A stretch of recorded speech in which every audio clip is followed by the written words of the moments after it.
कहानी उत्तराखंड के एक छोटे से गांव विजयपुर की है, जहां हर कोई खुशहाल और शांतिपूर्ण जीवन जी रहा था। मगर गांव में मौजूद एक पुरानी और वीरान हवेली के बारे में हमेशा से डरावनी कहानियां सुनाई जाती थीं। कहा जाता था कि उस हवेली में कभी एक शक्तिशाली तांत्रिक रहा करता था, जिसे लोगों ने धोखे से मार दिया था। मरने से पहले उसने गांव को श्राप दिया कि उसके बाद हर पूर्णिमा की रात कोई न कोई गांव का व्यक्ति मर जाएगा।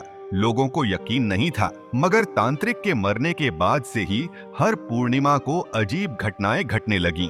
विजयपुर में इस श्राप की कहानी पीढ़ी दर पीढ़ी चली आ रही थी, लेकिन अब गांव के लोग इसे एक पुरानी दंत कथा मान चुके थे।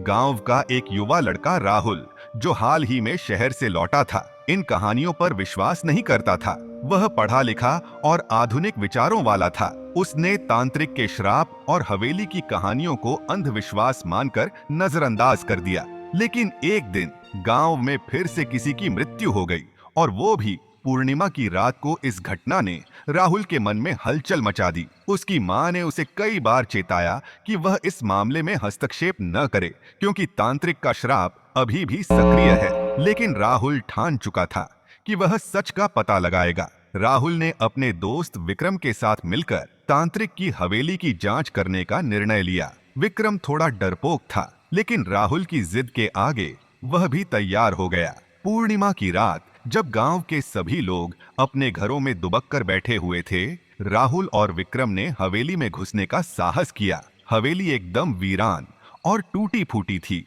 चारों ओर मकड़ियों के जाले, धूल और अजीब सी गंध थी। दोनों जैसे ही हवेली के अंदर गए, दरवाजा अचानक अपने आप बंद हो गया। विक्रम डर गया, लेकिन राहुल ने उसे संभाला और दोनों ने अंधेरे में आगे बढ़ना जारी रखा। हवेली में एक बड़ा हॉल था, जिसमें एक तांत्रिक की मूर्ति और चारों तरफ काले जादू की वस्तुएं रखी थीं। जैसे ही वे तांत्रिक की मूर्ति के पास पहुंचे, हॉल में तेज हवाएं चलने लगीं, और अचानक राहुल को लगा कि कोई उनके आसपास चल रहा है। विक्रम ने घबराकर कहा, राहुल, यहाँ से चलो, ये जगह ठीक नहीं है। मगर राहुल पीछे हटने वाला नहीं था। तभी उन्हें एक बासी आवाज सुनाई दी, तुम्हें यहाँ नहीं आना चाहिए था। अब तुम्हें भी वही सजा मिलेगी जो बाकी लोगों को मिली। राहुल ने चारों ओर देखा, मगर कुछ दिखाई नहीं दिया।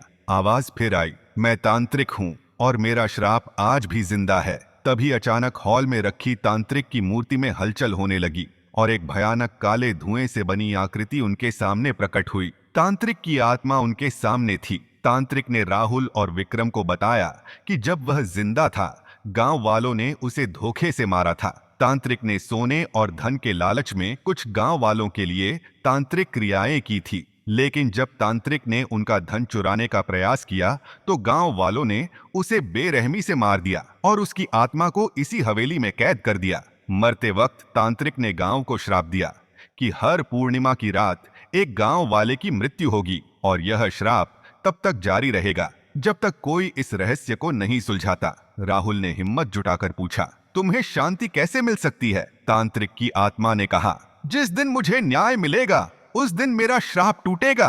राहुल ने तांत्रिक की आत्मा से बात कर उसकी क्रियाओं के पीछे के सच को समझा। उसने गांव वालों को इकट्ठा कर तांत्रिक की असली कहानी बताई।